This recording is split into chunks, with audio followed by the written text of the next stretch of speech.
Assalamualaikum warahmatullahi wabarakatuh. Bismillah, thumma alhamdulillah. Allahumma salli ala Muhammadur Rasulillah. Wala hawla wala quwata illa billah. Amma ba'd. Saudara hadirin, kaum muslimin wal muslimat, so'imin wa so'imat, di mana saja berada, yang saya hormati, fa insyaallah dimuliakan oleh Allah Subhanahu wa ta'ala. Alhamdulillah, Allah berikan kesempatan kepada kita untuk melanjutkan kehidupan di alam dunia yang fana, penuh dengan orang, halangan dan tantangan yang berusaha untuk menjalaninya dan dijalani dengan penuh kesabaran dan sukacita. Apapun bentuknya, kehidupan harus mencapai satu kebahagiaan, rasa suka, rasa cinta, itu yang harus ditanamkan di dalam diri kita untuk mencapai satu kebahagiaan. Saudara hadirin, alhamdulillah nikmat Allah diberikan kepada kita, dan mudah-mudahan kita akan mampu menggunakan untuk bersyukur kepada Allah dalam rangka tadzkiratu ilallah, berzikir kepada Allah Subhanahu wa ta'ala. Salawat dan salam mudah-mudahan kita semua tetap kita curahkan kepada junjungan kita Nabi Agung Muhammad sallallahu alaihi wasallam. Fa insyaallah kita akan mendapat syafaatnya fi yaumil qiyamah. Amin ya rabbal alamin.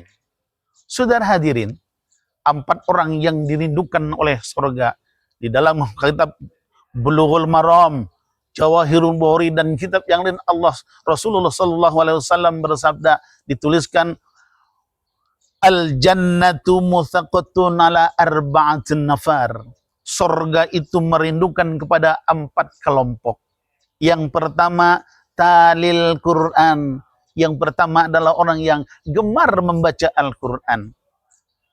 Gemar artinya dia adalah suka dengan terus-menerus, mutawalian terus secara kontinu. Bukan suka dan mau. Seperti halnya di bulan Ramadan, dia membaca Al-Quran sekali tamat Al-Quran, itu ku baca Quran borongan. Bukan ini yang dimaksud, tetapi talil Quran adalah gemar membaca Quran, biqraatil mutawalian, membaca dengan terus-menerus. Berusahalah dalam satu hari, jangan sampai bibir kita tidak pernah basah dengan ayat Al-Quran, walaupun satu ayat. Sambil duduk sebelum bekerja, bacalah ayat. Sambil mengendarai kendaraan, sambil berjalan di jalan, kita membaca ayat. Walaupun dalam kalimat satu ayat dibacakan Bismillahirrahmanirrahim. Qul huwallahu ahad, Allahus samad. Lam yalid wa lam yulad wa lam yakul lahu kufuwan ahad. Shadaqallahul azim. Itu sudah tergolong kita membaca ayat membaca ayat setiap hari. Lakukan ini secara kontinu, baik ketika kita sedang sholat maupun kita di luar sholat ataupun di perjalanan. Yang kedua, orang yang dirindukan surga adalah hafizil lisan, orang yang mau menjaga lisannya. Lisan digunakan untuk dengan yang baik, tidak mengumbar-umbar lisan dengan mempermudah, memfitnah, menggunjing, adu domba, dan lain sebagainya. Tetapi berkatalah dengan kata-kata yang baik. Falyakun khairan aw liyasmut. Berkata dengan kata-kata yang baik atau lebih baik diam. Yang ketiga, wa mut'imil ji'an. Orang yang dirindukan surga adalah orang yang memberi makan kepada orang yang miskin. Dalam hari ini adalah memberikan makan kepada orang yang sedang lapar, sedang membutuhkan, memberikan bantuan kepada orang yang sedang terkena bencana lalu kelaparan, diberikan bantuan kepada mereka. Terutama juga boleh juga memberikan makan kepada orang yang sedang berpuasa. Mereka itu adalah orang-orang yang dirindukan surga. Dan yang keempat, orang yang dirindukan surga adalah shaimina Ramadan, orang yang berpuasa di bulan Ramadan.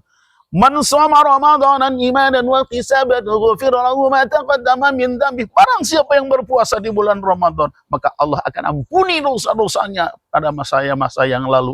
Dan Allah berjanji memasukkan orang-orang yang berpuasa di bulan Ramadan mempunyai melalui pintu khusus yang disebut dengan Babu Rayyan. Itulah pintu yang akan dimasuki oleh orang-orang yang berpuasa menuju kepada surganya Allah Subhanahu wa ta'ala.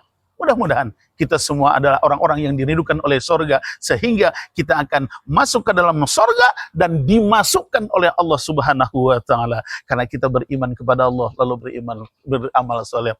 Innal ladzina amanu wa 'amilus solihati sanudkhilul jannatin tajri min tahtihal anharu khalidina fiha. Sesungguhnya orang-orang yang beriman dan beramal soleh, sanudkhilul jannati, akan kami masukkan mereka ke dalam surga. Insyaallah, mudah-mudahan kita tergolong orang-orang yang demikian. Terima kasih, mohon maaf. Wallahul muwaffiq ila aqwamit thoriq. Assalamualaikum warahmatullahi wabarakatuh.